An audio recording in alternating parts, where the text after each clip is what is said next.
I'm seeing as a 17-year-old that the, quote, problem here is something more systemic and something that seems more deliberate, frankly, that is an injustice. It's not just the down on your luck narrative. It's like, no, this seems deliberate to isolate people like this or to systemically like deprive them of basic things. And I need to do something about this.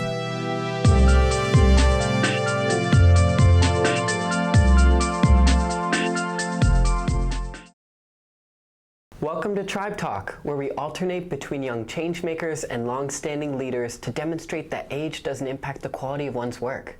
I'm grateful today to be here with Adeline Azrack. Adeline, you currently lead with an incredible position at Chanel, but what I want to go through today is really your story that got you through a lot of the leadership opportunities and challenges along the way, and have provided you this opportunity to help change the next generation going forward. Great, it's great to be with you. Wonderful. And before we begin, Tribe Talk is sponsored by Raise, a mobile-first platform powering individual activism, corporate giving, and nonprofit volunteerism. So download Raise on Google Play or the App Store today to give, volunteer, and connect.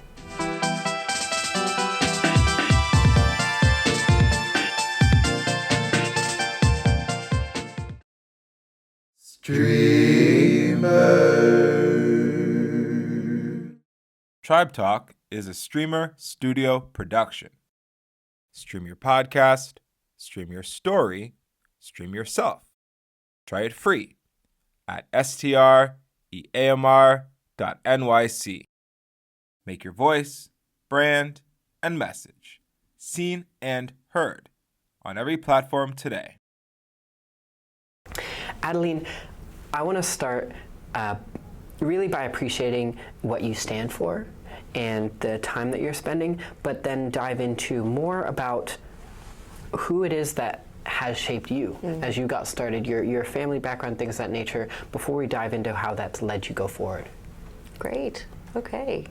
So, in terms of what really motivates me, it's interesting because, the career has been like a long and winding trail, but if there's like one thing that I think has always motivated me, it's this concept of human rights and human dignity.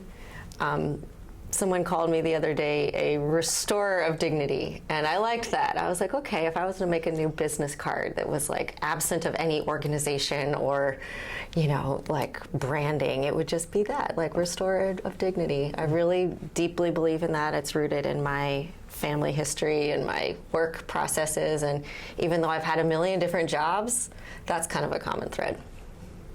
Incredible. Do you know, I actually don't think I've heard someone call themselves a restorer of dignity yet, and I'm sure I will hear it much more often now, but especially for you, when did that kind of concept of being a restorer of dignity start? Well, I think it's so interesting because when you're having a big change in your life or in the way that you're thinking about something, you often don't know it at the time. It's more that you look back on it a year or two later and you're like, wait a minute, that was this huge turning point.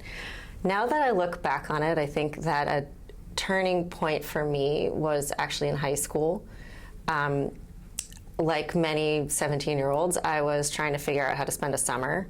I had some jobs lined up, internships and stuff, but I had a couple weeks at one point in between, and I decided to do a service project with a bunch of other young people on one of the tribal nations in Montana. And as I was there on the Blackfoot Nation doing random service projects, I'm not even sure how useful we were being. I think we were just taking up space, but we were all learning a lot.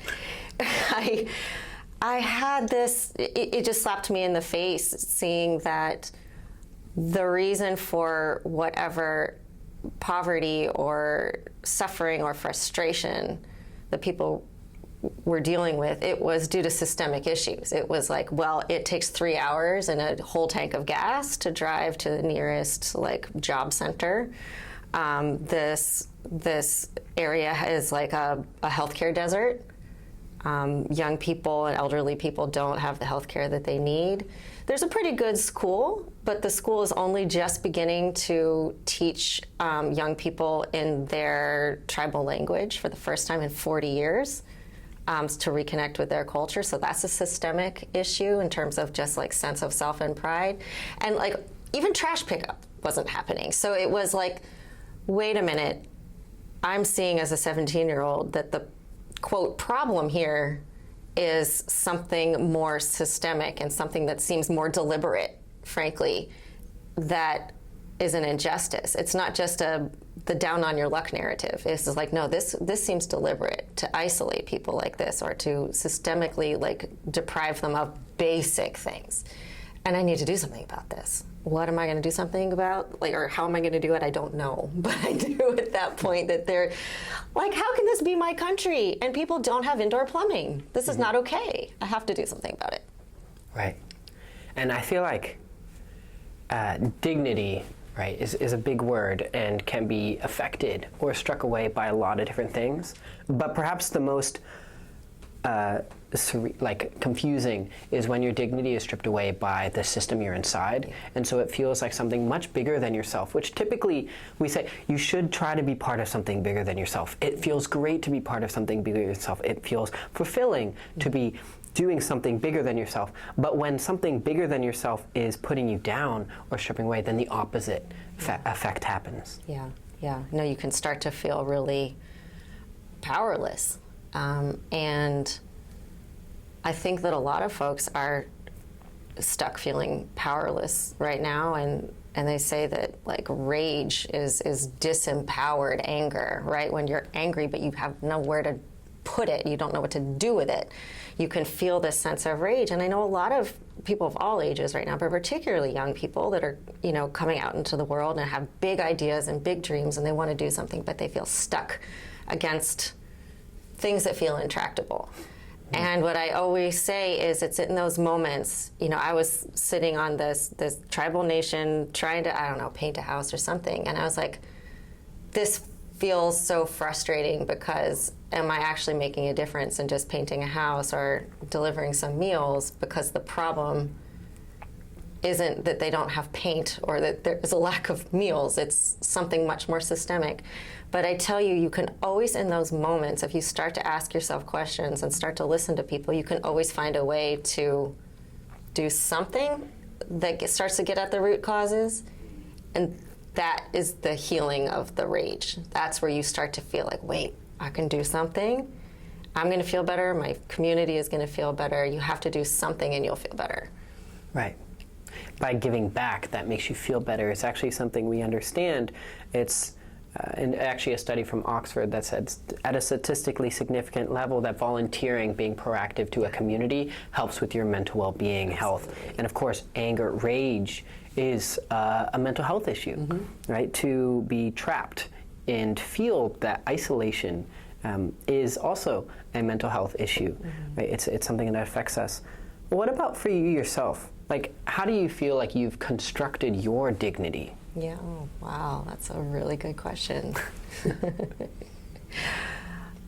For me, dignity comes from the quality of the relationships that I have in my life. I have lived in all sorts of places and all sorts of circumstances, with or without cute clothes, with or without whatever. I mean, nothing wrong with that. Cute clothes are good, but where I really derive my dignity from is feeling like I can be fully myself. I can exercise my talents. I think that we all have this like deep desire to just be able to show the world our talents and to exercise the talents for something better. When you feel stuck like you're not using your talents, that chips away at your dignity a little bit. So when I'm in what we'd call like right relationship with people, I can be myself fully. I can exercise my talents for something bigger than myself. And I can go home at the end of the day and say, like, you know, I like the way I showed up today. I feel good about the way I showed up today, and I feel good in my relationships with people. And I did one small little thing today to somehow, you know, make things a little better. That's, to me, a day well spent. I feel like what I've heard from that is it's not about getting praise to you. Yeah. Dignity is about feeling seen, which I think matters a lot more, especially in the way that we treat others too. It's not praising them so that they expect and look for it. It's seeing them or hearing them, appreciating them so they feel recognized, which perhaps is something, to your point, that is the lack of is causing rage or frustration as people feel trapped. Yeah, I think there are a lot of people, due to a lot of different forces, which I'll keep saying are largely systemic, are not feeling like they can fully exercise all of their talent and creativity and brilliance, and we can point to other countries, that are much worse off in terms of jobs for young people, creative outlets for young people, where the sort of disempowered rage is leading to much broader, security issues. I think that we all have a duty to help each other and the people we love to find their purpose, even if it's not something that doesn't make a lot of money, but find your purpose. And I always tell the young people in my life, find something that you love to do and find a way to make money off of that. Right. Yeah. Yeah, I feel like money is a currency and it's providing value that other people can see. Yeah. Right? And so in some ways, if you do something that can never and does not make money, then you should find to balance it with something else. It doesn't mean give up on it. It can be the reason that you're successful at something else. Right? I think there's value to having, not necessarily forcing people to have two jobs, but have your passion and hobbies. Yeah. I like building Legos. If I didn't build Legos, I'm not sure that act of organizing, I'm not sure how will I be able to do it other work or projects or my job. Because I'm able to unwind, I'm able to put the last piece together, I'm able to breathe a sigh of relief and say complete, on to the next, right? So there's a lot of value in finding a passion and starting with that instead of maximizing money. Yeah.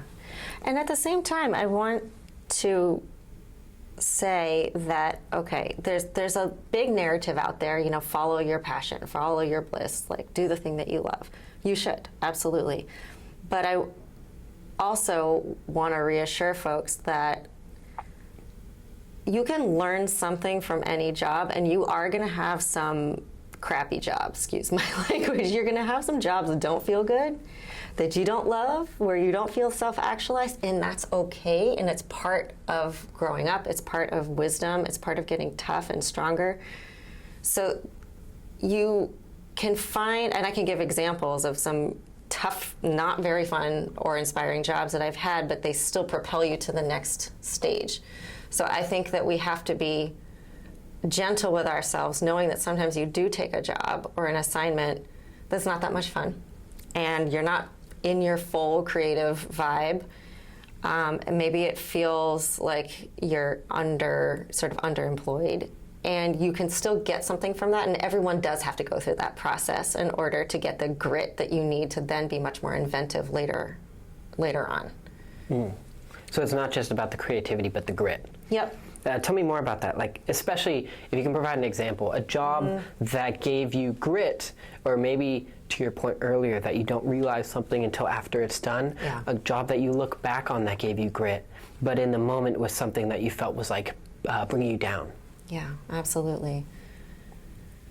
Well, one of my first jobs is right out of college. It was a pretty tough job market. And I took an assignment with AmeriCorps, which I encouraged everyone to consider AmeriCorps as an option. I will say, though, that most of my 2 years in the AmeriCorps job consisted of driving a van around filled with 13-year-olds fighting over the radio.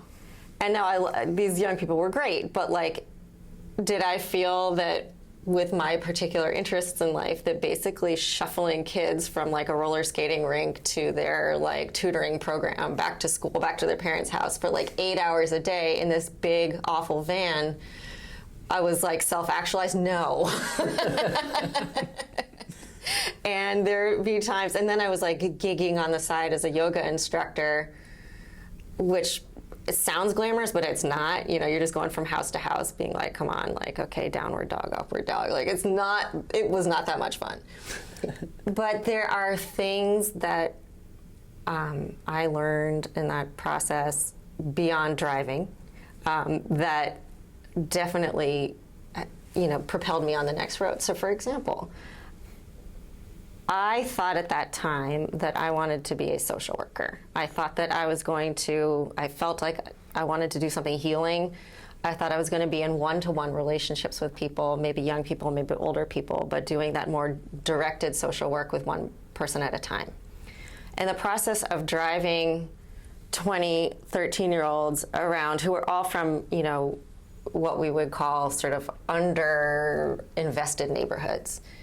As I drove them around from place to place, I realized that I'm always taking them from this neighborhood, this sort of underinvested neighborhood, to one of the sort of 3 super wealthy neighborhoods where all the roller rinks were, and the swimming pools, and the science labs, and things like that. We were having a great time, and then I was always driving them home at the end of the day to a super uninvested neighborhood where it was really chaotic, and they weren't necessarily going to have the best circumstances for doing their homework. And I felt really, day after day after day you're doing this, I got really angry about it. And that was the moment when I decided, actually, I don't want to be a social worker because I want to work on the population issue. I want to work on the systemic issue. Why is this neighborhood so much less invested in these other ones? Why are there no science labs and no roller rinks and no cool basketball courts or anything in this neighborhood? I can't just keep returning kids after one fun day back to the same broken school system, broken foster care system, et cetera. I want to do something about this. So it was all the 2 years driving kids around that made me really decide I wanted to do public health. I'm not going to be a doctor or a social worker. I want to look at the population issue and the public policies behind it. So driving a van around for 2 years, it got me to the next place. And it also taught me some grit. Well, and I think one of the things that also speaks out about that type of job is that you're seeing other perspectives. Yeah. And you're seeing your local environment. Exactly. Which is very unique nowadays, perhaps, or more unique nowadays, whereas a lot of jobs and opportunities trap you and isolate you. Exactly. Right? The more that you can get out of your current environments and learn about others, the better. That can also include working at a restaurant and seeing the people who go in, their perspectives. It can be seeing the people who work inside of it. All of that stuff can also accumulate, and just understanding who else is struggling just like you, who else is trying to work, who is older than you and continuing on, who is younger than you and 13 years old and just trying to get their homework done. And those types of things can really accumulate into someone finding their not only dignity, but a way to feel purpose. Exactly. I think that right now we have sort of a crisis of empathy in this country. And, there's many causes and manifestations of that. But part of the problem is people can't see beyond their own immediate bubble, whether that's their in-person bubble at school, at work, in their household, or their social media bubble that is, trying to actually keep them inside a specific algorithm. Scientists say that the best way to develop empathy is to be in relationship with somebody.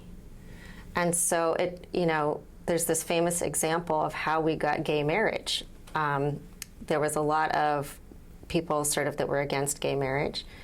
An ad campaign was developed based on neuroscience that tried to put people on TV into sympathetic and family-type relationships with people. So it was stories of families that had a LGBTQ family member and talking about how much they loved their son, their daughter, their father, their whoever, and it made it very relational. And every single one of these families we could all relate to, because it was sort of just around a kitchen table. And this was the campaign that was really, really effective because people started to feel, oh, I relate to that family. That family looks like mine, or that kid could have been my kid, or that friend could have been my friend. And maybe actually I do have friends that are queer and they don't feel comfortable telling me.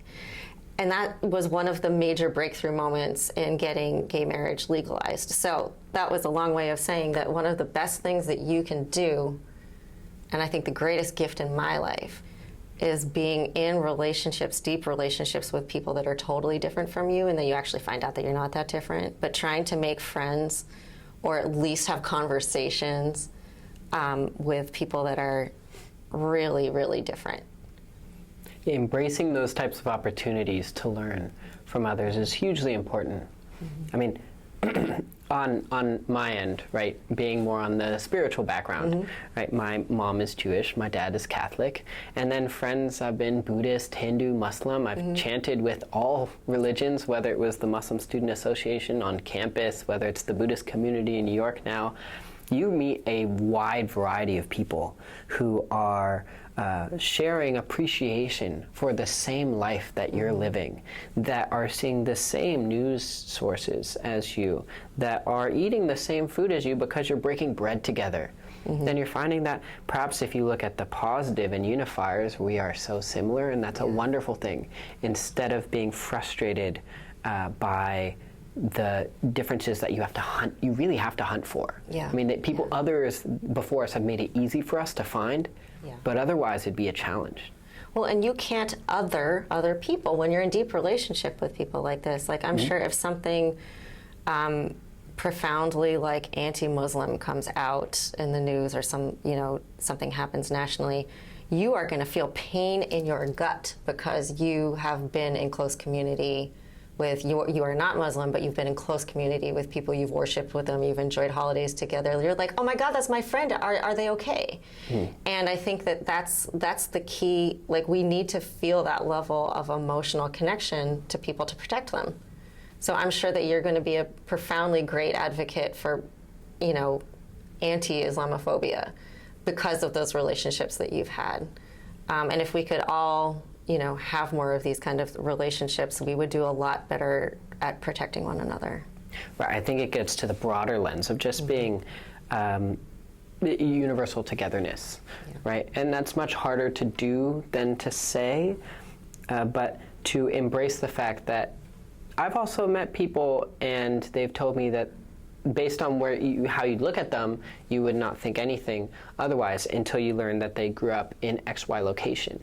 And you're like, oh, but that doesn't make sense because I was taught that means this.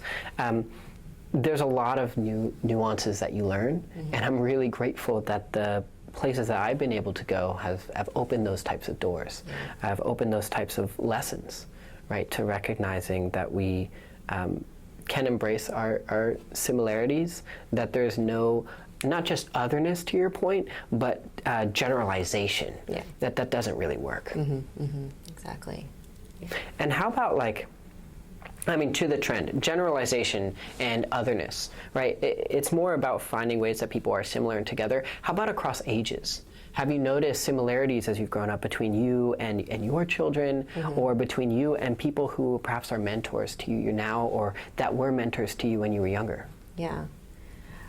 Well, it's funny because right now they call, I'm like a young Gen X, and they call us the sandwich generation because we're simultaneously caring for elderly parents who are boomers and children who are Gen Z or Gen Alpha. And so what that means is a lot of time we're the translators between what they meant was, right? But one of the critiques, so I do a lot of movement work, like movement in the sense of social movements, racial justice movements, climate justice movements, let's say LGBT liberation movements. One of the big critiques within those movement spaces right now is that they aren't multi-generational enough. It's like the young people are speaking to the young people. They're frustrated with the elders. The elders are like, well, they don't know. So we're not going to fully talk to them either. And what is lost when you don't have a multi-generational conversation? Every generation is going to do things differently, and that's progress, right? That's what it needs to be. But also everything has happened before. And so when I'm in multi-generational movement spaces and you have, right now we're in a crisis point in this country. And when I've been in spaces with young people who have this clarity around justice and right and wrong, and that's what we need from young people, is that clarity and that dedication to the issue. And then, I've had the elders that are like, guess what? We did all this in the civil rights movement. And we have a couple things to tell you about what to do when the money isn't flowing, how to make something out of nothing, how to organize people even without money for conferences. You can organize in your living room.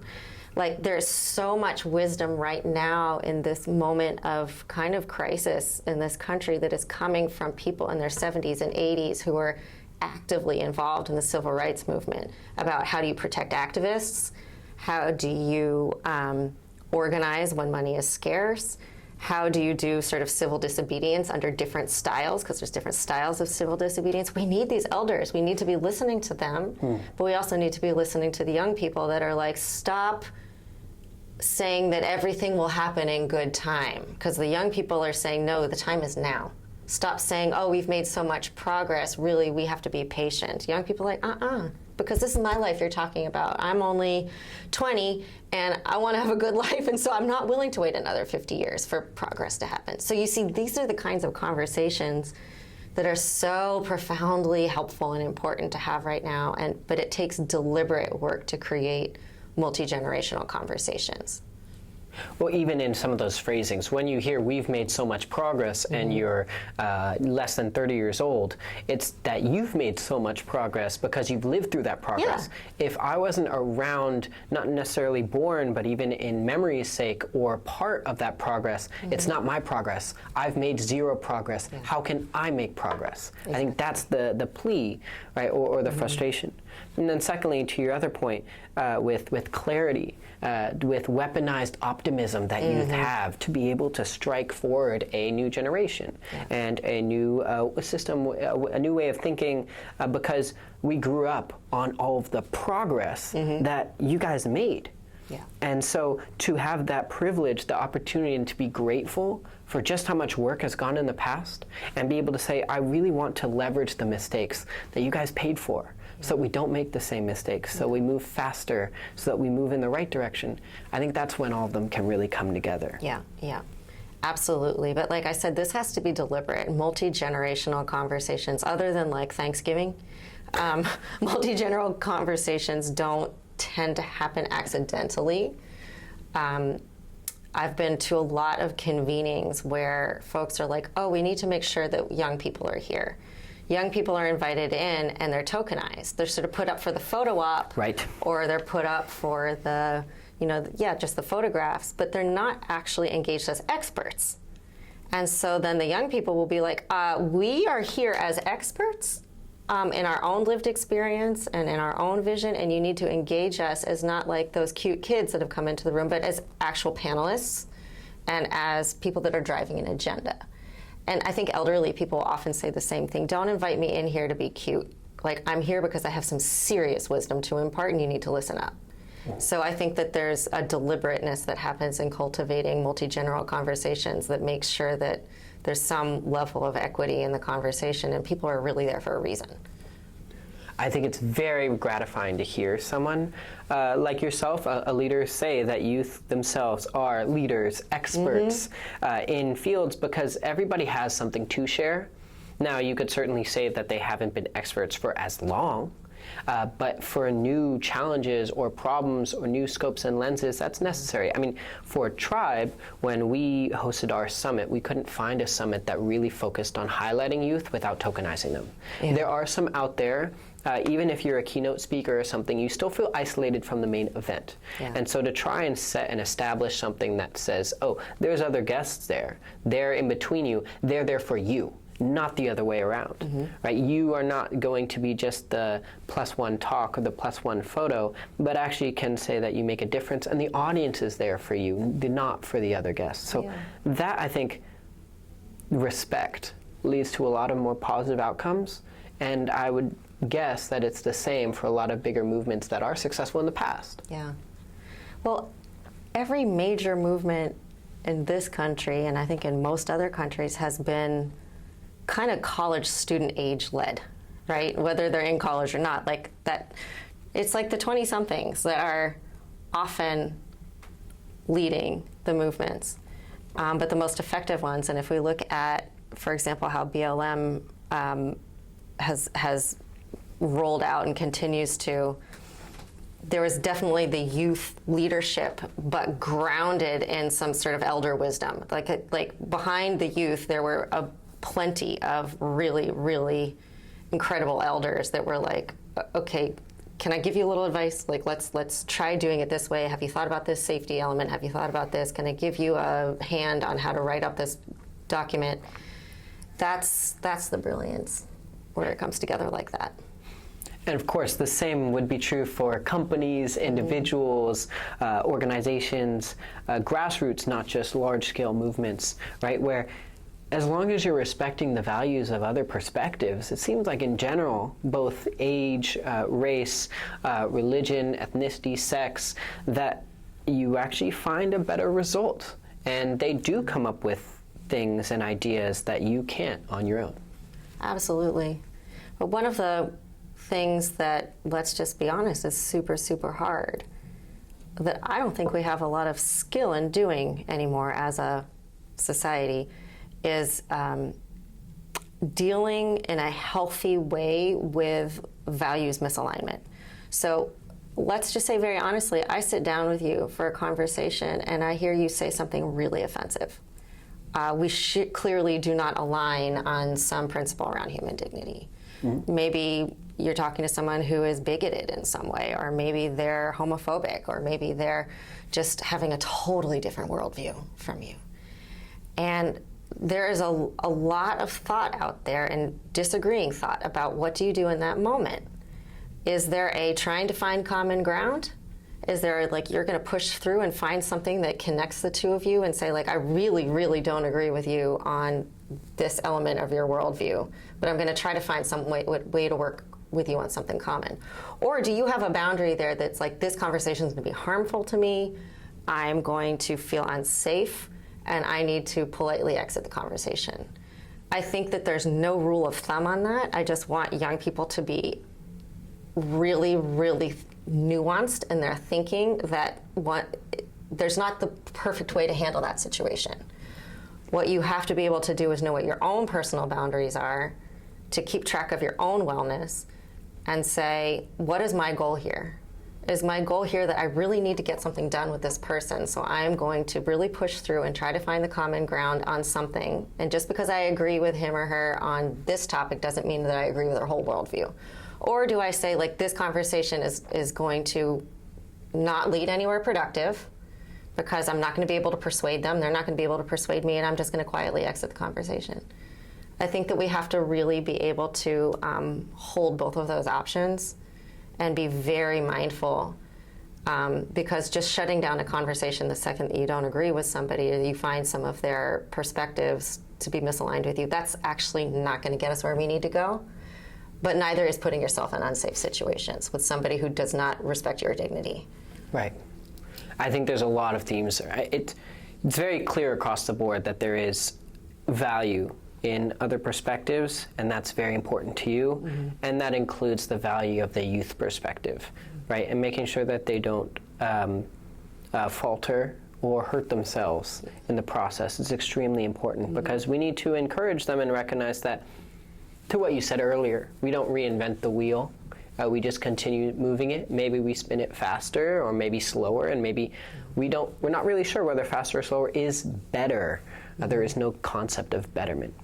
Yeah, your own dignity and your own mental health are paramount, and so being empathetic and compassionate and kind to people is good, and yet kindness can also include your own, it should include your own self-protection. That I never would want to push young people to always reach across the aisle or always try to engage a conversation with people totally unlike them if it ever would put their mental health or their well-being in danger. And how are you seeing, like, proactivity, right? Saying, if you're upset and you have, like, seen XYZ, would you say that it's first important to, like, turn in, make sure you've established your own core dignity, and then step forward? Or, like, what are the steps to being proactive about making change in the world? Yeah. Well, I mean, it's the old thing they say is put on your oxygen mask first. We are always going to react best and in our, like, best possible powerful way from a place of, like, inner groundedness. right? And if you don't have a grounding practice, develop one yesterday. You need it right now. We all need it. And you're actually, I personally have like 20 tools in my toolkit, because on a given day, if I'm feeling ungrounded or decentered or really off kilter, different tools might be at my disposal in that moment. So you need to have your toolkit. Once you can get really steady and centered, you can use your highest power to figure out a solution. I mean, I always tell my daughter's doing algebra 1. It brings back all sorts of memories. She'll get upset. She can't solve something. A problem is just not resolving itself. And she gets really heated and so freaked out and so angry, and she wants to rip up the paper. And I'm like, honey, you are never going to solve that problem when you're in this like super anxious, hyperventilating state. Like, you need to put the homework down. Just put it down, go get grounded, get super grounded, and then the answer will come, and it does. But that's true of adults too. That's true of any age. You need to be centered and grounded to be able to solve a problem in a non-biased or kind of like knee-jerk way. One of the things that makes me scared in my field is that I see decision makers, very, very senior decision makers sometimes make decisions in the heat of the moment from a place of emotion and even potentially unchecked bias, because they haven't taken that time to recognize, I am triggered right now, I am upset, I am in my feelings, and I need to go get grounded before I make a really, really important decision. But kind of corporate culture will keep you moving as fast as you can. Make a decision, move it across the table. When sometimes we need to take a beat and like take a deep breath and figure out what is in the best interests here that's not about my emotions or my bias. Right. I think what a story that really puts putting your oxygen mask on first into a new light.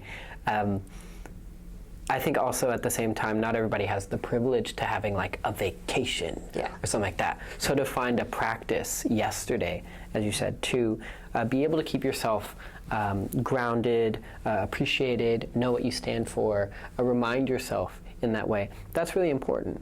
Right? I feel like on my end, there's a deep interest in moving things along as if there's no tomorrow, but at the same time, it's really important to embrace the habits that do help, the routines that keep things going for the long term, so that when you look back and say phrases like, you don't realize what was changing in the heat of the moment, you realize afterwards.